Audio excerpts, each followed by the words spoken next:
It was 6 p.m. on a school night when my cell phone began frantically vibrating against the scarred surface of our kitchen table. I paused Bling Empire on my laptop and glanced down, wondering if Mom's date with Steven had gone badly.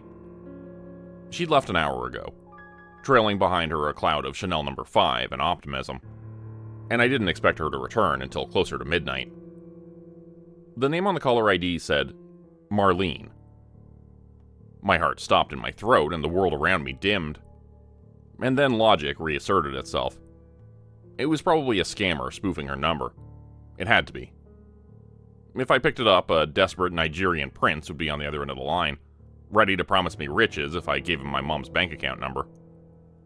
No matter how badly I wanted to speak to my best friend again, it was impossible for her to call me. After all, she killed herself 7 months ago. Why did you do it, Marlene? Why, when you could have reached out to anyone? Growing up, we'd hung out nonstop with each other and Colton. Mom called us the Three Musketeers, and I thought that we could tell each other anything. Marlene had been there for me when I told her about Myron, Mom's last ex-boyfriend, who liked to wait outside the bathroom whenever I showered. And I'd been there for her when she'd gotten her first period at school. I gave her my jacket to cover up the stain across her skirt, and smuggled her tampons after her mom said they were sinful. But Marley hadn't even left a note. One missed call read my phone display. I dug my nails into my palms, willing myself to think of something else. Anything else. But the memory of the day Marley died carried me helplessly along with it. A hungry rip current that dragged me away from the safety of the shore. I had to let it take me or drown. That day, we'd made plans to meet up around 8 p.m. and head to V's party down by the beach. By the time 9 p.m. rolled around, I was spitting mad, and didn't think twice about shooting off a series of increasingly vitriolic texts. Marley had been even moodier than usual lately, but that still wasn't any excuse to stand me up. The least she could have done was give me a heads up that she'd be late. Eventually, I went to V's party anyway, where predictably I spent the whole night wishing I'd just stayed home. When I did return home, Mom was still up and waiting for me on the living room couch, tear tracks on her face. And I found out that the last text I ever sent Marley, the last thing I'd ever said to her before she died, was to call her a selfish flake. My phone vibrated again, and I jumped, nearly knocking my laptop off the table. The caller ID still said Marlene. I knew that I shouldn't answer it. I'd been skiving off Chinese school lately, and had a mountain of homework to submit by Saturday. Plus, we were doing a group project for AP Lit, a class I was averaging a B- in. If I didn't finish my part soon, we'd get a big fat 0. So, don't answer it. That would be the smart thing to do. My index finger tapped on the green phone icon and slid it to the left. A burst of static issued from the phone. The air was suddenly electric. Charged. It felt as though a thunderstorm had rolled in, even though the night outside was a cloudless black threaded through with silver stars. Marley always hated thunderstorms. When we'd been younger, we used to huddle against each other, our hands intertwined, counting the seconds between seeing the flash of lightning and hearing the crack of thunder. At first, I couldn't say her name. It was locked inside my throat, jammed behind my teeth like a fishbone. Hang up, my mind hammered. Hang up now before it's too late. Before what was too late? I swallowed hard. The idea that my best friend was somehow calling me from beyond the grave should have seemed ridiculous, completely insane, but I was still terrified. And when I finally managed to whisper her name, a shudder worked its way down my spine. For the first time since she died, I allowed myself to imagine Marley in her casket. Her hands folded together, her long black hair a shroud. How long did it take for the human body to fully decompose? How long before her eyeballs bulged and popped out? Before her tongue blackened and swelled up? How long before blowflies laid eggs in her nose and ears and mouth? I didn't want to think about this anymore. I couldn't. I was about to hang up when the phone crackled again and she said my name. It was, without a doubt, her voice. Sweet and husky, the kind of voice that makes heads turn in a room. But it was different, too. Oddly toneless. It was like listening to a text-to-speech reader. I jammed the phone up to my ear, ignoring the pain, and gripped it tightly enough that my knuckles whitened. There was so much I wanted to say that I had no idea what to say first. I wanted to apologize for not being a better friend, for being so self-absorbed that I never even noticed Marley was drowning, not waving. At the same time, I wanted to know how the fuck she was calling me in the first place and why. As though reading my mind, she said, "He has 2 smiles."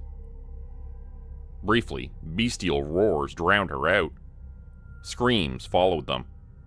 Screams that sounded like laughter. Or maybe it was laughter that sounded like screams. I had no idea what the hell Marley meant. I looked around our kitchen helplessly as though it might hold the answer. All I saw were the pile of dirty dishes on the counter, and the kitchen window that was partially open over the sink. And then my best friend said 7 more words. 7 words that changed everything, and that continued to clang around in my head like church bells, long after the call had ended. The next day, 1st through 5th periods passed in a distant haze. I made my way from one classroom to another, feeling like a balloon that had been untethered and left adrift in the wind. I'd stayed up all night wondering about the sounds I'd heard in the background of Marley's call, wondering if her spirit was somehow trapped and unable to move on until her killer was caught. Crazy, right? So why did the idea seem so damn plausible? If Colton hadn't called my name, I would have walked right past him. He seemed to have shot up 3 feet in the span of only 2 months, like a tree on a fast-forward time-lapse video. Just lately, a flock of butterflies appeared in my stomach whenever I saw him. They were conspicuously missing today, though. "Hey," he said, brushing his swoopy black hair out of his eyes. "You okay? You seemed pretty spaced out earlier." That was a nice way of putting it. Earlier, during AP Lit, Mr. Cunningham had asked me to explain to the class a portion of Act 2 in Measure for Measure. It was a truth universally acknowledged that almost every straight girl in our class had a crush on Mr. Cunningham, and his big, dimpled smile and gorgeous hazel eyes. The fact that he looked young enough to pass for our age didn't hurt. Even Marley hadn't been immune to his charm. I remembered her always jumping at the opportunity to do extra credit with him after school. But instead of telling everyone what Angelo meant in his Act 2 soliloquy, I just stared back at Mr. Cunningham blankly until he relented and called on someone else. I blinked, momentarily caught in Colton's grin. Then I closed my fingers around his wrist and dragged him into one of the alcoves past our blue metal lockers. Most of our classmates were going in the opposite direction, towards the classrooms, but there were still a few stragglers standing around and eyeing us curiously. "Ow, hey, what's gotten into you?" I ignored Colton's protests until we were more or less safely out of earshot, and then I couldn't hold it in any longer. "Was Marley dating anyone?" I demanded. Colton glared at me, rubbing his wrist pointedly. "Did she mention anything to you at all?" "Why?" Because she called me last night," I wanted to say. "And she told me that she didn't kill herself. She was murdered. Murdered by some guy she loved." 3 guesses as to how Colton would react, and the first 2 don't count. He'd spent the first few weeks after Marley's death treating me like I was made out of glass. And that wasn't what I wanted, what I needed from him right now. But if I couldn't talk about this with Colton, then who else? He and Marley were my only 2 friends at Harker. Embarrassing, but true. I kept to myself because I had to stay focused. Mom had never said so, but she didn't have to. I was carrying the weight of all of her dreams and her parents' dreams before that. They'd sacrificed so much to immigrate to America, all so I could have the educational and financial opportunities they hadn't. They needed me to succeed, so I never really let my guard down unless I was with Marley or Colton. I already knew I wasn't like everyone else here. I didn't have a rich family that would pay my way through college or pull strings for me if I did something dumb and got in trouble. So I took a deep breath and said, "I know this is going to sound crazy, but I spoke with Marley last night, Colton. And she said she didn't kill herself. She was murdered." The words hung in the air. Too dramatic for this ordinary afternoon, with Californian sunshine streaming down on us and a gentle breeze blowing crisp brown leaves under our lockers. Colton said carefully, like he was feeling his way towards the words, "You don't think Maybe you fell asleep and dreamed it up? I wasn't asleep. I know when I'm awake. I didn't add, no wonder she called me and not you, because I was ashamed that I even had the thought. Not that that stopped the small burst of petty satisfaction. Unfair, maybe, but I'd always been a lot jealous about their friendship. I used to be the glue holding us all together, and then somewhere along the way, Colton and Marley started hanging out without me. That stung. It made me wonder if I would have believed Colton if our situation were reversed. Probably not. It's gotta be a glitch with your phone, Colton continued determinedly. Might have replayed an old voicemail or something. If I had to listen to him thoughtfully, calmly explaining to me what I'd heard last night, I'd go insane. Luckily, the final warning bell for 6th period rang, and I hiked up my backpack over my shoulders, eager to escape the conversation I'd so stupidly started. Forget it. I'll figure it out without your help. Colton cursed under his breath as I walked away from him rapidly. Hey, wait up. Yeah, Marley was dating someone. Before you ask, no, I don't know who. I stopped so suddenly he nearly bowled me over, and he reached out to steady me. My stomach did a backflip at his touch. I don't know when I started seeing Colton differently, when I became hyper-aware of his every move. At least, I wasn't the only one. Colton must have dated half our school by now. Another reason we would have never worked out as more than friends. I wrenched my mind away from that line of thinking, but it was hard, especially this close to him. How do you know she was dating someone? I really shouldn't be encouraging this, he said, but it sounded like he was trying to convince himself. He sighed. Marley broke it off in January. She called me crying in the middle of the night and I let her stay over at my place. What the hell? How come you guys never said anything to me? He rocked back on his heels, discomfort flashing over his face. Wasn't my business to tell. Anyway, you were sort of wrapped up in the SATs. Diplomatic again. It would have been more accurate to say that I'd been so wrapped up in my own problems that I'd never even noticed Marley was dating anyone. I'd been going through my own messy breakup with Chelsea, and been frantically studying for the biology subject test, sure that I wouldn't pass. No matter how hard I racked my brain now, I had no idea who it might have been. Marley's parents were strict, devout Catholics firmly against premarital sex, so it made sense that she'd wanted to keep it a secret from them. But from me? Why me? Anyway, Colton said finally. She said it was for the best that they broke up. That it could have never worked out because of his temper. That's it. I'm not going to ignore this. I tried to make my voice matter-of-fact, even though it wanted to come out wobbly and uncertain. I'm going to figure out who hurt her. Colton didn't respond. He simply looked at me with an awful understanding that I hoped to never see on his face again. Awful because I didn't want to be understood. And I definitely didn't need to be pitied. What I needed was for him to help me get to the bottom of this. And then he made it even worse by saying, I get what you're going through, Chloe. I keep wondering if there was something I could have done to stop her. If I'd been a better friend. I have to get to AP Physics, I said, cutting him off. We never talked about Marley's death with each other. Ever. We talked around it, as if she could still be here with us. As if I could make her real. Make her alive again through sheer force of will. I remembered her hanging out in the cafeteria, eyes wrinkled in a smile, or sitting on the wooden bleachers with one leg drawn up against herself, chewing on a pen. That's how I wanted to remember her. Fearless, laughing, and utterly sure of herself. Someone took that from you, Marley, I thought. And I'm going to find them. That's a promise.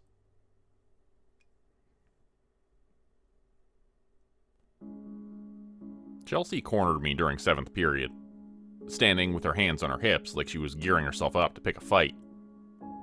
Thanks to the messy way our relationship had unraveled last year, it was a familiar sight. Luckily, I already knew what she was mad about. I'll turn in my part of the lit presentation later, I said hastily, even though I had no intention whatsoever of working on it tonight. Wait, Chloe, that's not what... I ignored her and escaped outside, heading straight to Marley's house. For the longest time, school had been the only thing that really mattered to me. More than even my friends. I had planned on graduating as valedictorian, going on to an Ivy League school, and getting into a T14 law school. I'd wanted to make my family proud, and I still wanted that. But for the first time since Marley's death, I felt like I could breathe again. Marley's house was huge, with wide arched windows that let you peer into the living room, and a sprawling driveway. With a sinking feeling in my stomach, I realized that it looked completely empty. Neither of her parents' cars were in the driveway, and there was an unmistakable air of neglect. The grass in their front yard had grown to ankle height, and aside from the distant buzz of a neighbor's lawnmower, it was completely silent. Even so, I tried knocking on the front door and checked under the doormat where they used to hide their key. No one responded, and the key was gone. I wasn't going to let that stop me, though. The memory of Marley's phone call should have been distant and unreal to me, like something out of a nightmare. But instead, I was gaining clarity with each passing moment. I went to the massive black walnut tree growing beside Marley's bedroom, and dumped my backpack on the ground. After a few minutes spent steeling myself, I began to climb. The last time I'd entered her bedroom via this route, I'd been much younger and weighed a whole lot less. I tried to focus only on finding the next handhold or foothold, and not how far away the ground appeared. Granted, I wasn't that far up, but I hated heights. Halfway across the branch that led directly to Marley's window, it dipped under my weight. I shrieked, picturing myself tumbling head over heels, catching dizzying glimpses of the cloudless sky and ground, until I smacked into the ground with a hard thud, breaking my neck. Just like Marley, screamed my mind. I wasted 10 minutes taking one heaving gasp after another before I could finally inch forward again. Marley's window latch was broken, a fact that Marley had exploited to great advantage. I had a bad moment, wondering whether her parents had fixed it, but then it slid open under my groping hands. I tumbled into her bedroom inelegantly, narrowly missing thumping my head against the sharp corner of her desk. As I looked around the room, a familiar pang of grief stabbed through me. Her parents hadn't changed anything.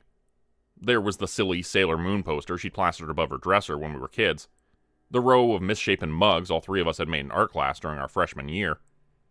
The tiny stuffed dog I'd given her in 9th grade rested on her light pink duvet cover, his fur gray instead of white and rubbed away in patches. She'd clipped photos of us on her string lights, which bordered the space above her bed's wooden headboard in a Z. 20 or 30 Marleys beamed at me, all of them impossibly young, impossibly alive. It took everything in me not to burst into tears. Focus, I told myself. There would be world enough and time later to feel guilty. Right now, I had to figure out whether or not there was anything in her bedroom that might help me find her murderer. I started with the desk, since it was conveniently nearby, and opened the drawers one after another. I rifled through old school assignments and folders full of old readings. I even got on my hands and knees to check under the desk and bed. I didn't find anything there, or anything in her dresser or walk-in closet. The latter had been crammed full of piles of shoes, some of them still in their unopened shoeboxes. Marley had never gotten to wear them anywhere. I slammed the closet door shut a little too hard. I was about to investigate her nightstand next when the sound of footsteps reached me. I froze. I hadn't heard a car pulling in, but it had to be one of Marley's parents. They'd always thought so highly of me, believing that I was a good influence on their daughter. What would they say if they caught me here? What would I say to them? I threw a frantic glance at the bedroom window, desperately wondering whether I had enough time to make it out. What was the right choice? Did I stay or did I go? The doorknob jiggled and began to turn. The decision had been taken out of my hands, so I took the only course of action left to me. I threw myself to the ground and wriggled under Marley's queen-sized bed. I didn't stop until I was pressed up against the wall, my heart pounding. A thick layer of dust was underneath me, and I had to clamp both hands over my nose to stifle the incoming sneeze. The door swung open and someone walked inside, the wooden floor creaking noisily under their weight. I turned my head enough to see a pair of Converses. It wasn't Marley's parents after all.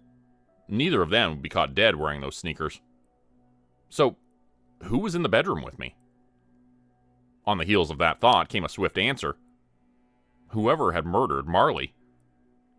I tried to dismiss the idea, to tell myself that it didn't make any sense for her killer to just waltz into her bedroom in the middle of the day. But what if they knew they had some loose ends to tie up? Fear surged through me. I could hear them moving around the room, but I didn't understand what they were doing at first. Not until a stack of papers exploded into the air and drifted to the floor like leaves. Whoever this person was, they were searching her room just as I had. An essay Marley had written about Wuthering Heights fluttered next to me, her bubbly script filling the lined notebook paper, and I remembered how much she loved that book. I felt the first stirrings of anger, and I welcomed it. Being angry was so much better than being afraid. A plan slowly formed in my mind. I would take a photo of whoever was here and call 911. If I caught them off guard, maybe I'd have enough time to get inside of Marley's parents' bedroom and barricade the door while I waited for the cops. I couldn't just hide under the bed until they left. Their presence in her bedroom right now was a sign that something was here. Something important.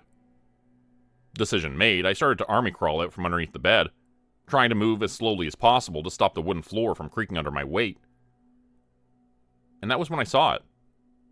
Marley had jammed a black Android phone between the mattress and the wooden slats of her bed frame. It was 2 inches above me and to my right. I knew right away that it wasn't the phone Marley had regularly used. That one was an iPhone with a lavender case that depicted frolicking Pusheen cats. I swallowed hard. This was what I'd been looking for, even if I hadn't known it. I reached out to yank it free, my heart hammering away in my chest. Suddenly my phone vibrated in my jacket pocket, as loud as a gunshot in the silence. My mind went blank with horror. Although I usually carried pepper spray with me, I'd stowed it away in my backpack, and my backpack was outside. It might as well have been on the moon for all the good it did me. A familiar voice said, incredulously, "What the fuck?" Colton? I squirmed out from under the bed and clambered to my feet, hardly able to believe my own eyes. He stood next to Marley's desk, looking as stunned as I felt. I had been so sure that Marley's killer was in the room with me that I was having difficulty shifting gears and coming to terms with Colton's presence. Unless... No way. Colton loved Marley. I couldn't imagine him hurting her. More to the point, he'd been at V's party the night she died. I was sure of it. "Chloe, what the hell are you doing here?" I belatedly realized that there was dust smeared all over the front and back of my shirt, and that my hair had gotten loose from the bun I tied it up in. I probably looked like a complete mess. I fought not to feel like a kid who'd been caught with their hand in the cookie jar. He had as much of a right to be here as I did, which was to say no right whatsoever. I raised my chin and said coolly, "I could ask you the same. Why are you going through Marley's things?" His ears turned bright red and he looked down, seemingly engrossed with the lumpy mug on Marley's desk. I crossed my arms and glared at him until he groaned and said, "I'm sorry, I should have told you sooner. She called me last night too." "What?" "I thought it was a dream. I mean, smoking too much weed always gives me really weird dreams. But then you said that you had a call from her too, and it got me thinking. Unfucking believable." I paced around Marley's bedroom, trying to ignore the fact that, buried beneath the indignation and anger, there was a sharp sting of jealousy. Again. I should have known better than to think that Marley had only called me. She never liked choosing between the two of us. And you tried to tell me that I was delusional. "I'm sorry." "Yeah, right you are. What did she say to you?" He held up his hands in a pleading gesture. "Just that I should help you. She said, help her, and that was it. And I went back to sleep. Chloe, I know I fucked up. I'm sorry. It was like 3 a.m. and I thought it was just a nightmare." He looked sincerely contrite, his dark brown eyes huge and pleading. "Apology not accepted," I snarled, although I had to admit that there was a tiny part of me that was relieved I wouldn't be searching for Marley's murderer by myself. "How did you even get inside?" "Marley kept a spare key buried near the black walnut tree. She uses it all the time to get back inside after staying out late, remember?" "No," I wanted to snap. I had to force myself to take several deep breaths before I could say, "For the record, I'm still pissed off at you, but we're going to work on this together. No more secrets between us, okay?" I waited for his nod before leaning down and grabbing Marley's hidden phone from underneath the bed. "I found this." "Seriously?" His mouth dropped open. "Holy shit." "Don't get too excited," I warned him. "I don't even know if it'll turn on." He crowded up against me while I found the power button, and I was acutely aware of the smell of his cologne. Get a grip, Chloe.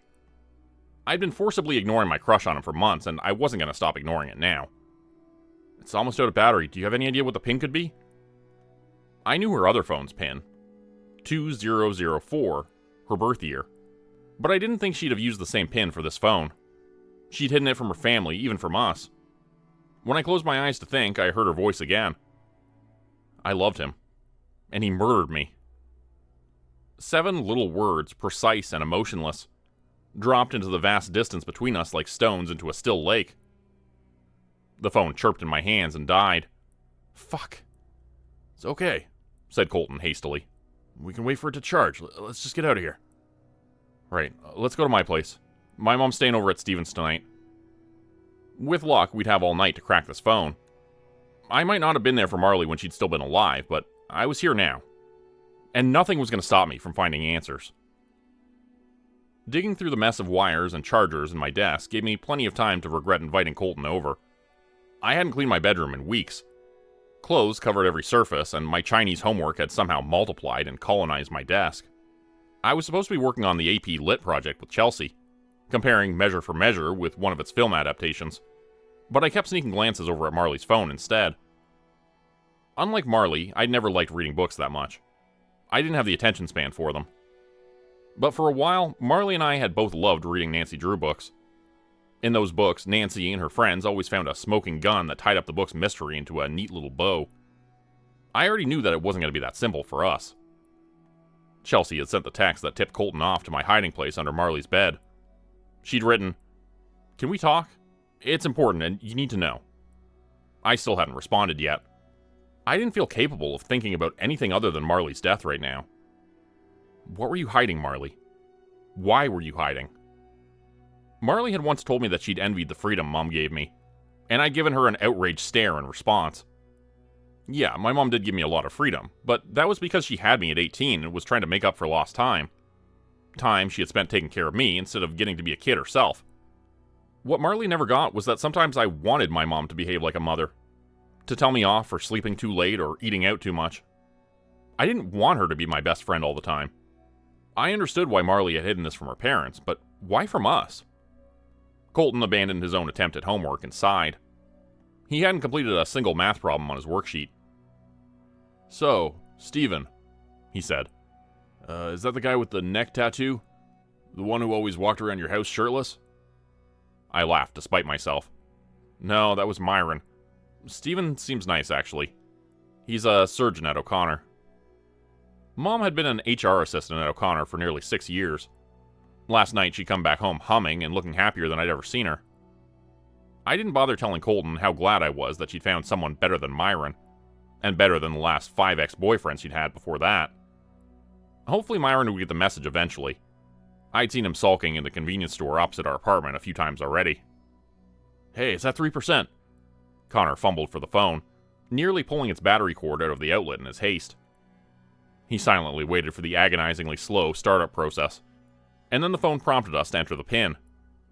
We'd have at most 3 attempts to solve it before it reset itself and deleted all of its data. "Any ideas?" I asked, biting my lip in thought, as if the stakes weren't high enough already. "Let's try 2004. He gave me the phone and I carefully entered the PIN, already knowing it wouldn't work. The phone vibrated in my hand, and incorrect PIN flashed across the screen. We had only 2 attempts left. "We're missing something obvious," I said. I thought back to all I knew about Marley. Not just the superficial stuff, like the fact that her favorite color was red and her pet peeve was people who cut in line, but the core of who she was. It hurt to remember her like that. I didn't want to admit even to myself that she wasn't coming back. Marley was fearless. She wasn't afraid to push boundaries or call other people's bullshit out. At the same time, she was a hopeless romantic. Someone who believed in love at first sight. Her dream had been to attend UCLA and to eventually teach 19th century English literature to university students. She loved books like Wuthering Heights, Jane Eyre, and Pride and Prejudice. Sometimes, late at night, she'd whisper to me about how much her parents disapproved of her. How much they wished I was their daughter instead. Like so many other Taiwanese immigrants, Marley's parents believed that higher education was the key to success. But they wanted their daughter on the doctor, lawyer, or engineer track. They didn't want her to be a teacher. Wait a second. Literature. Wait, I said. Let me try something.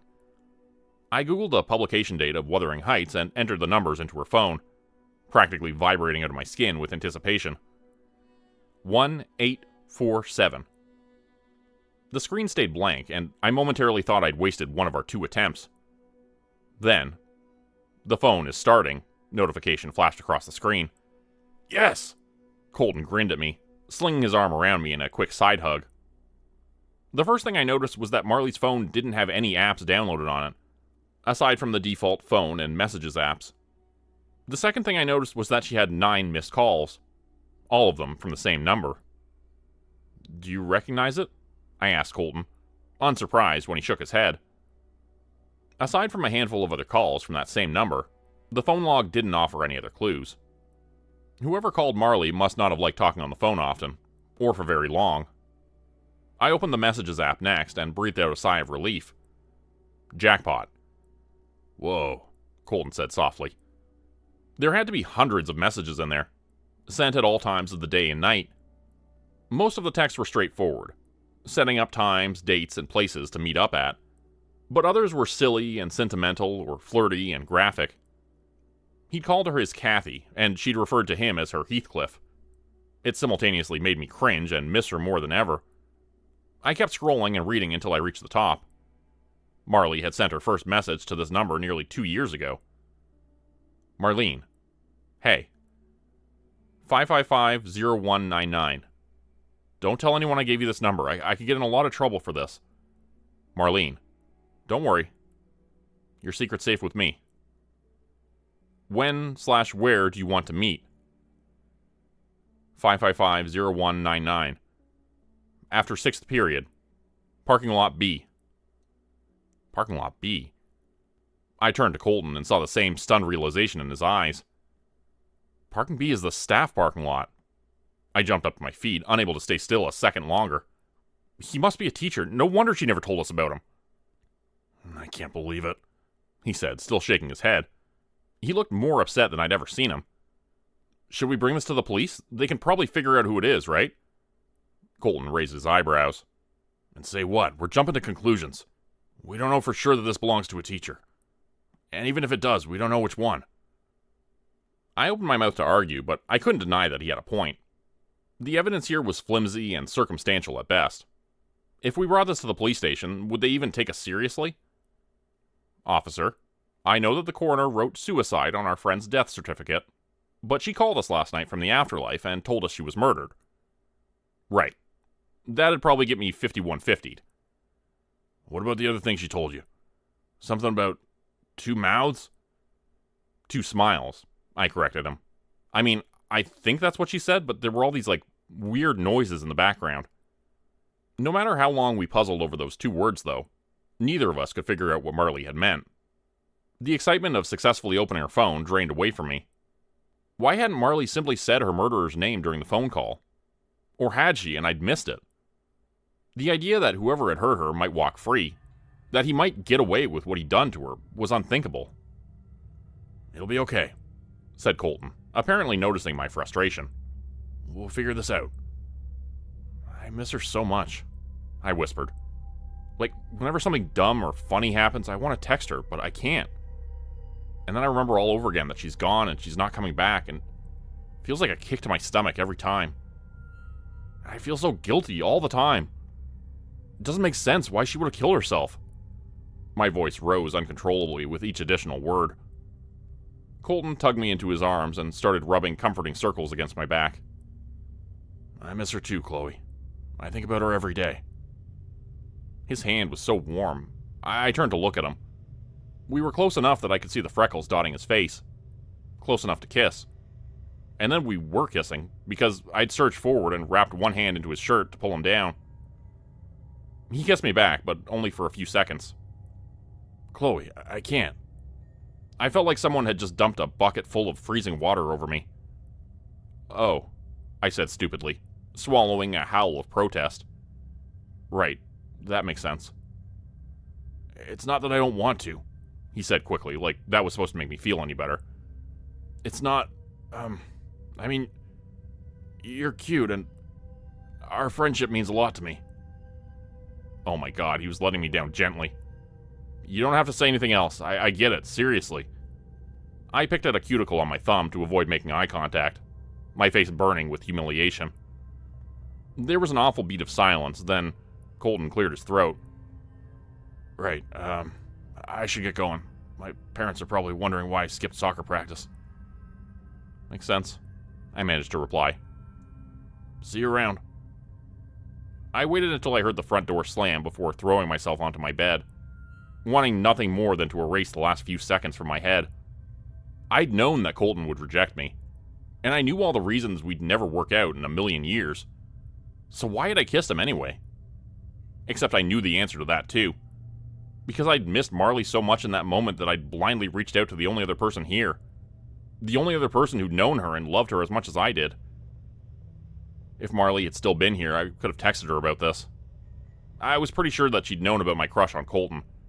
She would have shown up with a pint of Rocky Road ice cream in one hand and a bottle of Bailey's in the other. Despite myself, I replayed the kiss again. The kiss I'd fantasized about for months.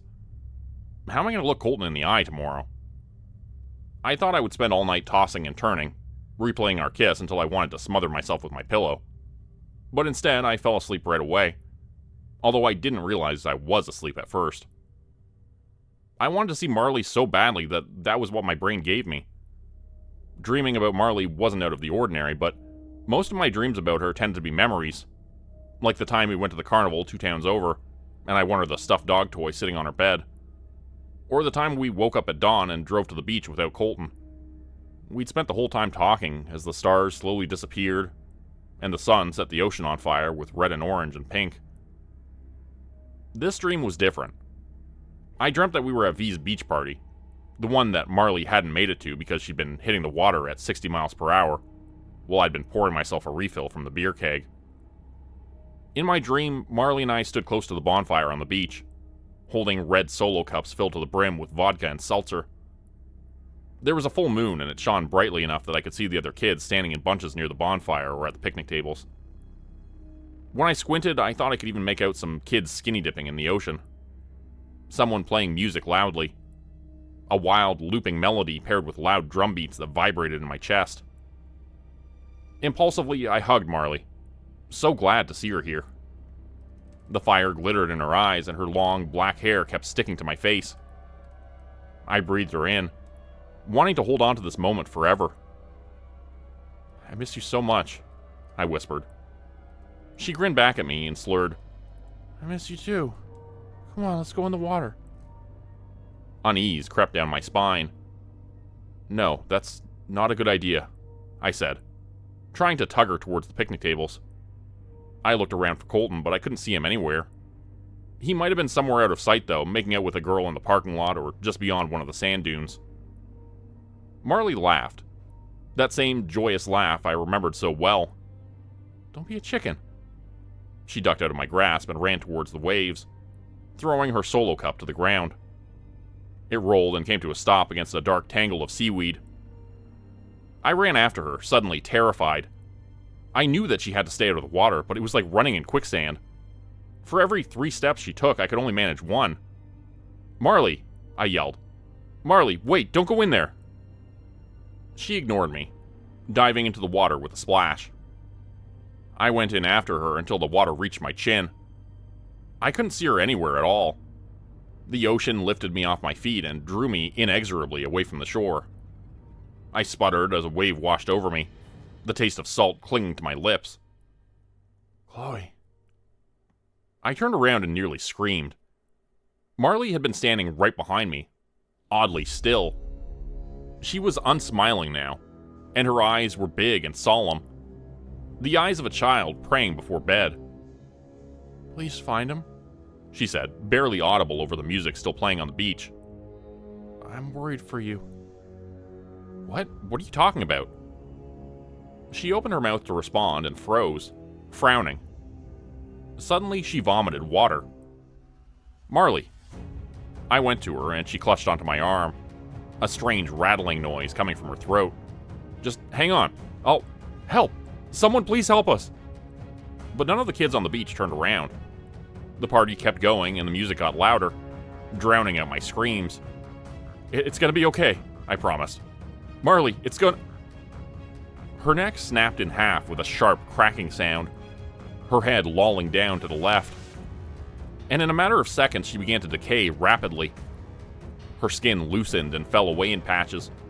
Her body bloated grotesquely to twice her normal size, inflating like a balloon. From out of nowhere, a vast cloud of blowflies enveloped her, some of them landing on me. I shrieked and tried fruitlessly to tug myself free from her grip, but she wouldn't let go. And I had to watch from close up as maggots squirmed out of her eye sockets and ears and mouth, devouring the flesh from her face.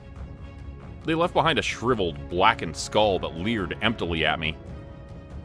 Abruptly, her discolored, still swollen body burst wide open like a bag that had been filled too tightly. Unnameable liquids drenched me. Her corpse blackened and shrunk until she became only a skeleton wrapped in tattered rags of skin. And still her skeletal fingers clutched onto my arm, so cold that they burned against my skin. We drifted further away from the beach, and I could barely keep my head above water now. Finally, mercifully, the dream began to dissolve.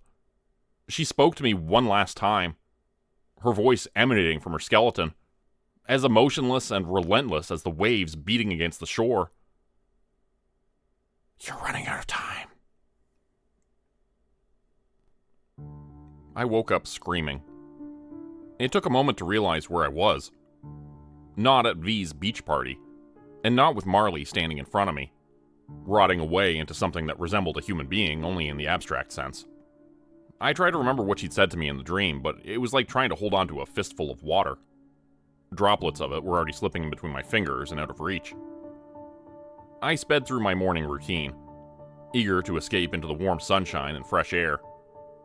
Mom had left an orange post-it note stuck to the fridge. Don't forget, Steven is coming over for dinner tonight. Smiley face. Love, Mom.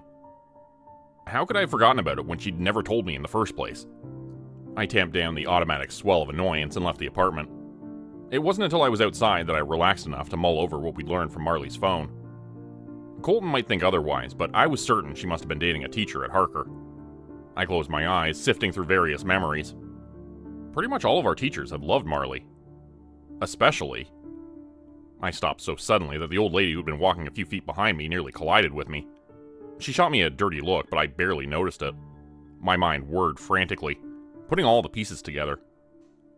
How often had Marley volunteered to spend time with Mr. Cunningham after school? Whenever I bothered to ask her about it, she'd always hand-waved it off as doing extra credit, her face lit up and glowing. I remember the time we'd encountered Mr. Cunningham while drinking beers at Memorial Park. Correction. The time Marley had been drinking beers at the park. It had been during summer break, a month before school started. I'd been too wrapped up in agonizing over my SAT score to take a sip of beer, until Marlene rolled her eyes and shoved a joint into my hands. You'll be fine, she said. You always are. Here, drink up. After taking a few drags of the joint, I had to admit Marley was probably right. I'd done all I could on the test, now I just had to wait for my results. I leaned back against the grass and stared up at the plum blossom trees surrounding us, my worry fading away under the weight of the perfect velvet summer day. I could hear, somewhere in the distance, the gleeful shrieks of kids playing tag or hanging from the monkey bars in the playground at the bottom of the hill. I didn't want the summer to end. This time next year, the three of us would be on our separate ways to college, scattered across the country from one another. I sat up to snag one of the beers, thinking vaguely that we should go to McDonald's at some point, and caught movement out of the corner of my eye. A very familiar figure was walking up the hill towards us, 2 six-packs of Guinness beer stuffed under his arms. Shit, it's Mr. Cunningham. I stubbed out the joint and frantically examined the scattered beer cans surrounding us. Oh my god, what if we're suspended? Or expelled? But Marley just laughed and waved at him, an impish grin on her face. What are you doing? I hissed, close to hyperventilating. Do you want us to get caught? I could already imagine my life after getting expelled from Harker, constantly scrabbling for jobs without any chance of finding steady employment, unable to ever move Mom out of the shitty apartment we currently lived in. It wasn't like Mom's job paid that much money. Even if she'd never said so, even if she'd never once put the expectation on me, she was relying on me to get her out of there.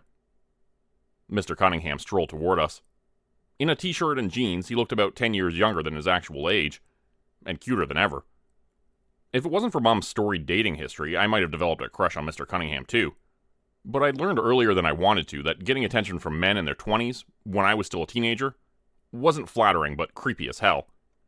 Myron was just one example that leapt to mind. He glanced briefly at our beer cans, his mouth curling into a smile. "You guys look like you're having a good time." "We are," said Marley. "Any chance you'd want to join us?"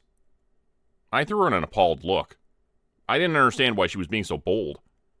If Mr. Cunningham told the school administration about what he'd seen here, we'd be kicked out of Harker faster than you could say underage drinking.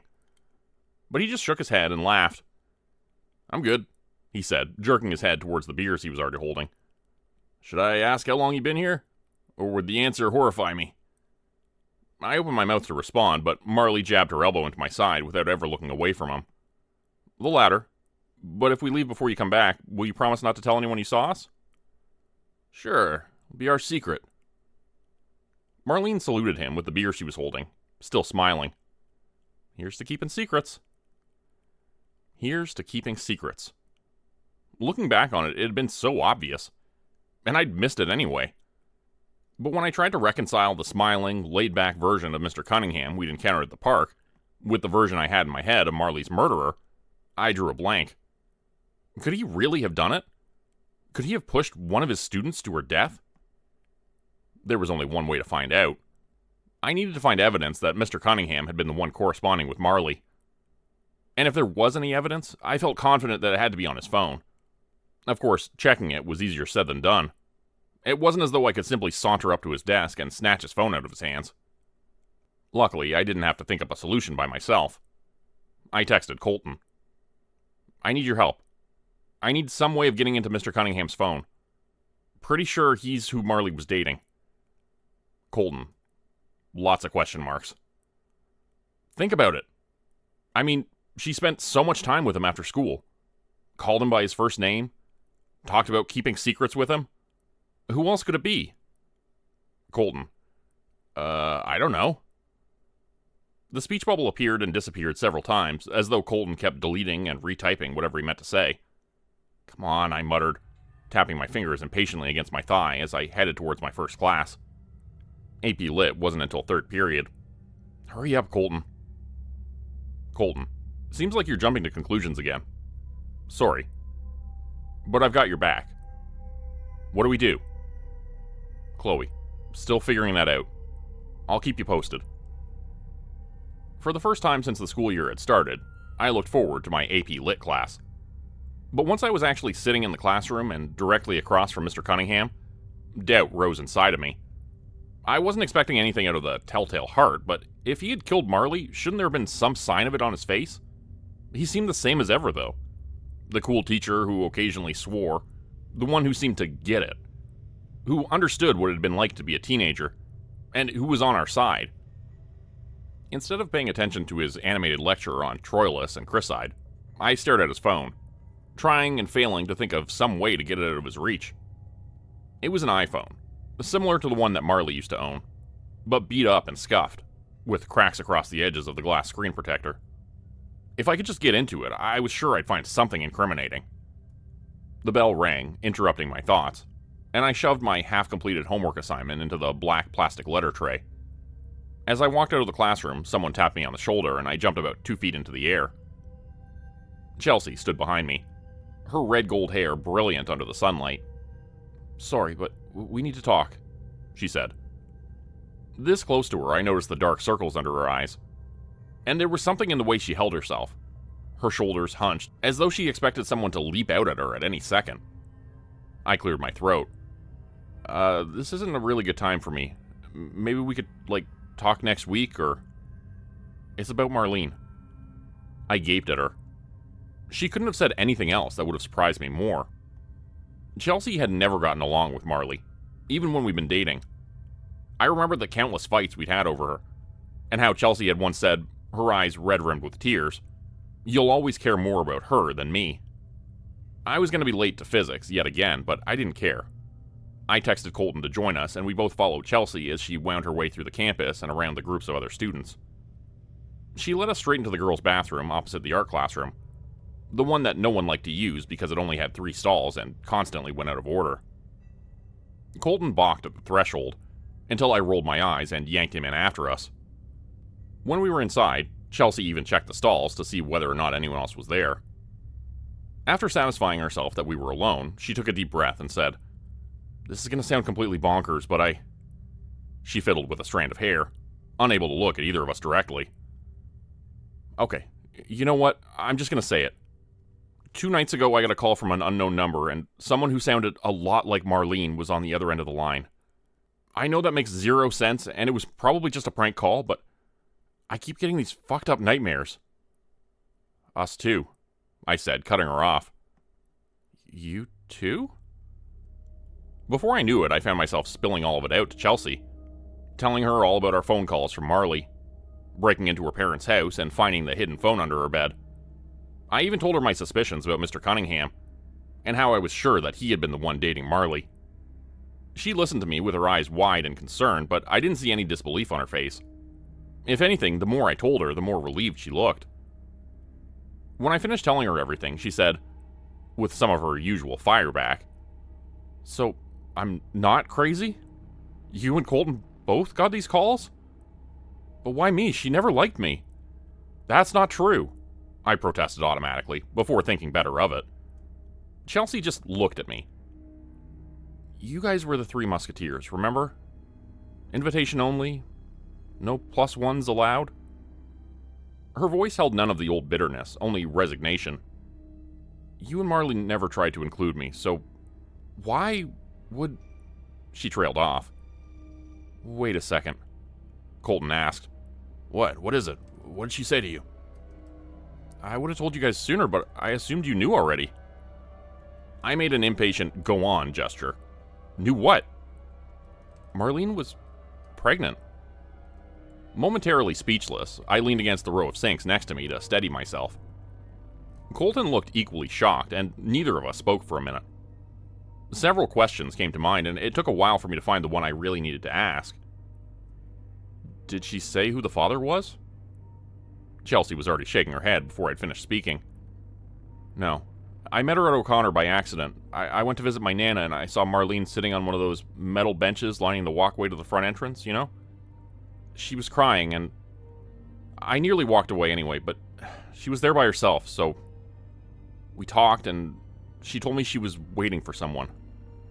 She kept saying she wanted to keep it, but he didn't want her to." Holy shit. I paced around the tiny bathroom, unable to stay still. I still didn't entirely understand why Marley wouldn't have told me, but it all made sense now.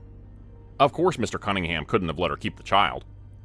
Even if the relationship had been consensual, a teacher-student relationship was illegal in California. He would have lost his job, faced criminal charges and potential prison time. He had the perfect motive for murder. "Chelsea, I need to get into his phone somehow. There's got to be something between them on it." I waited for her to argue with me, to tell me I had to think twice about what I planned on doing. But instead, she simply nodded. "Right, how are we going to do that?" She saw the look on my face at the word "we," and straightened up from where she'd been standing against one of the stalls. I might not have liked Marlene very much, but no one deserved to die like that. So, what's our plan? I glanced at Colton, but he didn't offer any help.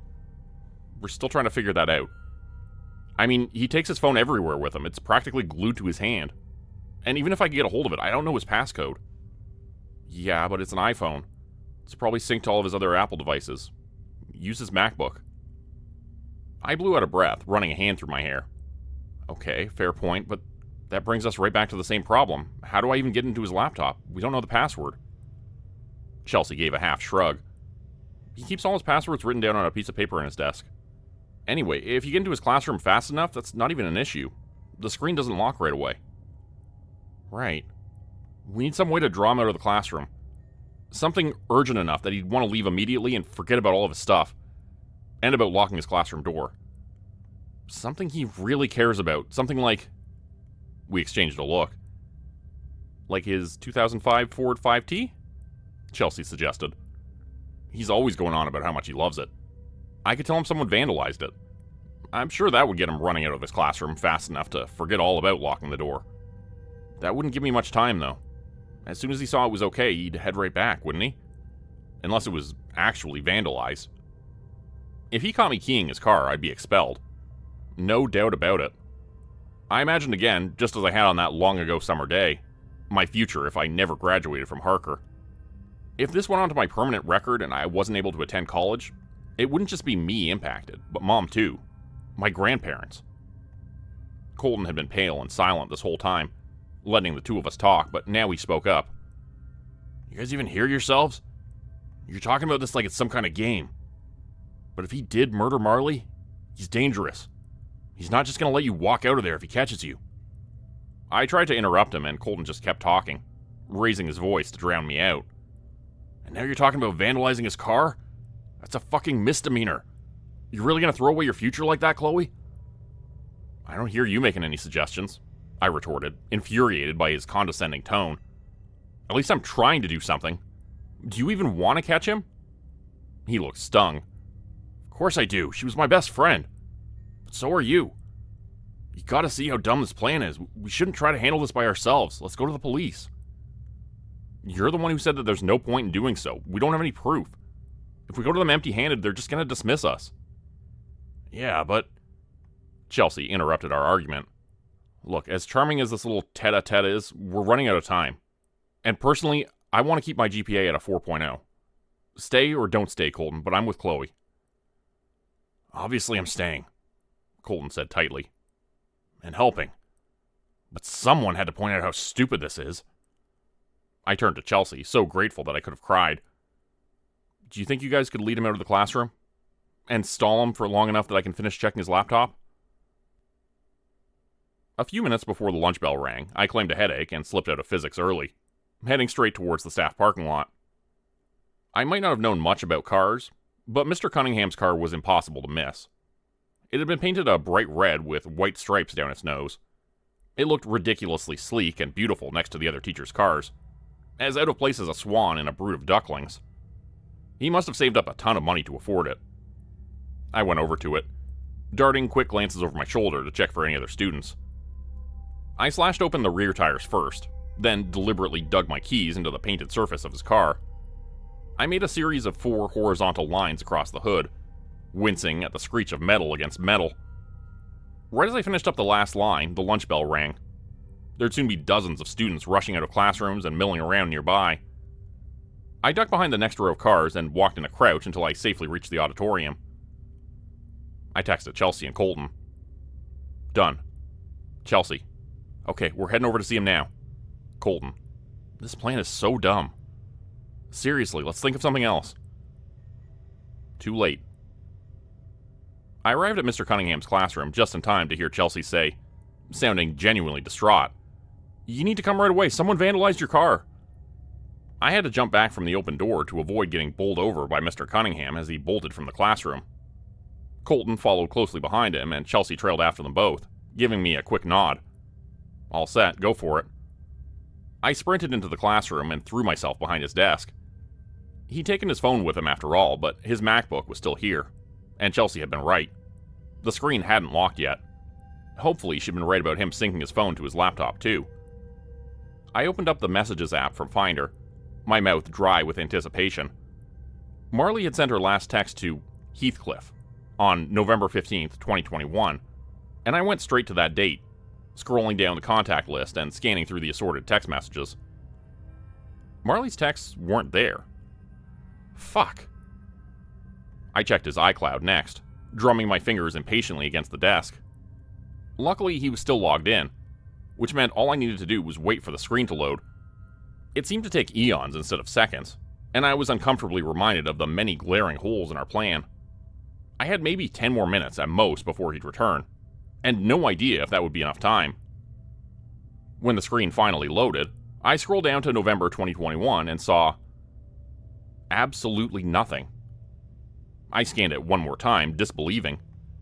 He could have deleted all their texts, maybe, or used a different phone that wasn't synced to his MacBook. Or maybe it really hadn't been Mr. Cunningham. Coming up with a stupid plan, keying his car, jeopardizing my future? Had it all been for nothing?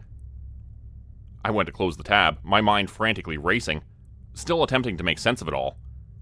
There had to be something else I could try. Something else I could find that would be equally incriminating. Use that big brain of yours to think, I imagined Marley saying. What do people do on their phones when they're in relationships? They call each other, send each other texts, stalk each other's social media, and... I navigated back to the iCloud homepage and clicked on the Photos icon. There were a handful of different folders on the sidebar. I had that same feeling I'd experienced the day before, when I'd searched Marley's house. The sense that there was something important that I was on the verge of discovering. So I kept scrolling past the innocuous photos of dogs, food, sunsets, and hiking trips, clicking through each folder and scanning its contents, until I reached an untitled one located inside another folder titled Nature. The photos loaded, and my breath caught in my throat. Dozens of Marleys looked out at me from the screen. He'd taken so many photos of her, some of them featuring her partially undressed in the girls' locker room. And when I kept going, I found photos of some of the other girls in my AP Lit class, all of them unaware of the camera. I swallowed down the nauseating wave of horror. It was like feeling the soft dirt at the edge of a cliff crumbling away under my feet, sending me tumbling down onto the sharp rocks below. There was no question now in my mind as to who had killed Marley. He had done it. I had taken Mr. Cunningham's classes for almost 2 years, and for the past 7 months he'd been sitting at his desk smiling at us while Marley rotted away in a pine casket. Alright, Chloe, I told myself. You have your evidence. I drew in a deep, shaky breath. I'd call the cops and hand the laptop over to them. They'd have to act then. Chloe, what are you doing? I jerked my head up to see Mr. Cunningham standing in the doorway of the classroom. His eyes traveled from the phone I was holding to the still open laptop on his desk. Slowly, he shut the door behind himself and walked further into the room. Nothing? I mean, I had a question about, the presentation next Tuesday. But you weren't here, so I... Were you the one who keyed my car? No, I said too quickly. I stood up, hoping that he couldn't tell my knees were shaking, and aimed for a nonchalant tone. I should get going. Lunch is almost over, and I have to get to social studies. We stared at each other, the expression on his face cold and remote as he advanced toward me. I knew I had to keep the desk between us, but the problem was that it had been pushed up against the wall on the left side. I didn't have anywhere else to go. If I went around it, he'd grab me. If I went over it, he'd grab me. The seconds ticked away, each of them counting down to the final timer, and I had no idea what to do. I couldn't have told you how I realized he would leap at me moments before he actually did so, only that something in his expression gave it away. He ran towards me with his arms outstretched and his mouth turned down in a terrifying grimace, and I tore open my backpack, spraying its contents onto the ground. I had pepper spray in there somewhere. Front pocket, side pockets, no, back pocket. Where the fuck was it? I found it just in time. In one smooth movement, I raised it and jammed my thumb over the button. Mr. Cunningham shouted in surprise and tried to get his arm up to block the pepper spray. He only partially succeeded.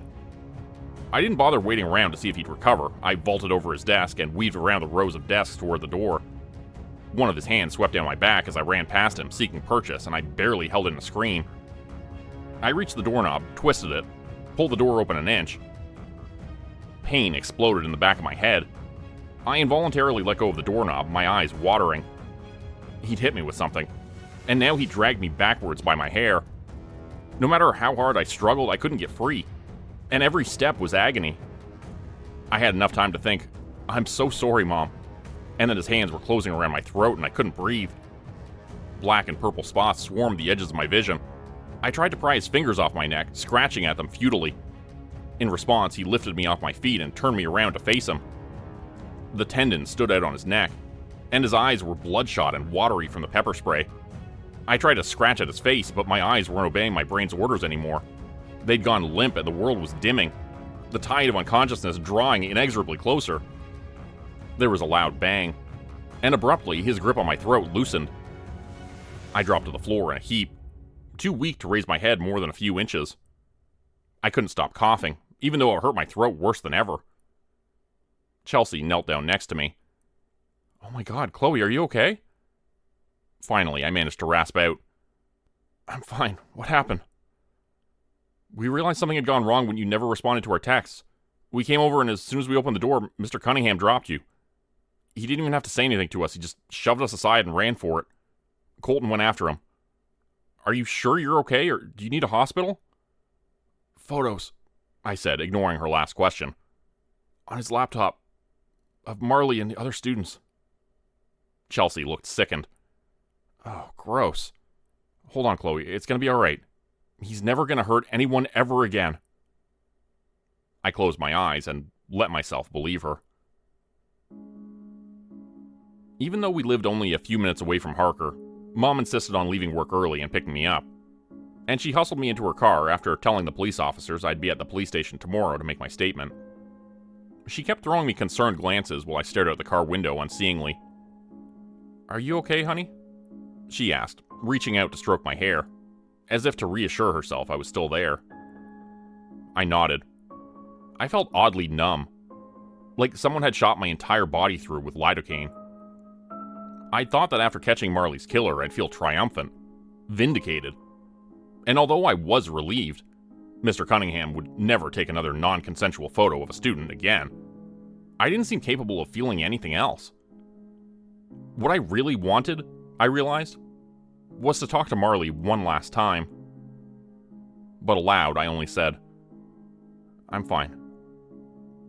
Let me cancel dinner with Steven. What we need is a night in, just the two of us. Maybe I could go to 99 Ranch Market and get us some Zongzi? Or I could go out and bring back some pearl milk tea. She rattled off a string of different comfort foods. Seriously, Mom, you don't have to worry about me. It's my job to worry about you, she said. I know you're an adult now, but I'll always be here for you, Chloe. I turned to look at her. She smiled back at me, her eyes bright with tears. I'd wanted so badly to get an adult's advice, to bring this problem to someone who'd take me seriously and know what to do next. But I'd never once considered reaching out to her. Thanks, Mom, I said quietly. After we arrived home, I headed straight to the bathroom, wanting nothing more than a long and hot shower. The bathroom mirror showed me the finger-shaped bruises around my neck more clearly than I wanted it to. I frowned, touching the skin there gingerly. My throat still felt hot and swollen, and I knew Mom would insist on visiting our family doctor. I turned to hang up my towel on the bathroom hook. When I turned back, Marley stood behind me in the mirror. I screamed and knocked the mug holding my toothbrush to the floor, where it shattered into pieces. One shard cut open my left big toe, but I didn't even notice the pain. Marley was unmistakably dead. Her neck still jutted unnaturally to one side, throat discolored while her hair dripped with water. Her eyes were two glassy marbles. She raised both arms to her face, clawing bloodless grooves down her cheeks, and screamed, a piercing shriek that drilled into my ears. As soon as I turned around to check whether or not she was actually standing behind me, she vanished from the mirror. I stood stock still for a few seconds, my heart pounding with terror. Something's wrong. I left the bathroom, the shattered mug still on the floor. Mom? I said, my voice still hoarse and raspy. It hurt to speak, and my voice was barely louder than a whisper, but I pressed on anyway. Mom, I need to talk to you. Just 1 second, she called. Come over here, Chloe. There's someone I want you to meet. Slowly, I walked over to the living room. Mom and a man I'd never met before were sitting on our small, worn living room couch, holding each other's hands. He wore a blue button-down shirt and had messy brown hair. He already looked better put together than most of the men Mom usually brought home. She must have let him in while I'd been in the bathroom. I stared at them both, unmoving, feeling as though I was in another nightmare, one where I couldn't move or speak or scream. Something's wrong, something's wrong, something's wrong. Mom still hadn't noticed anything amiss yet. She turned to me and said brightly, This is Steven. You guys will get along great, I just know it. He stood up from the couch, looking both embarrassed and pleased. It's nice to meet you, Chloe. I've heard so much about you. He reached out with his hand to shake mine, smiling. And that was when I finally saw it. the thin, white scar that curved upwards on his upper lip.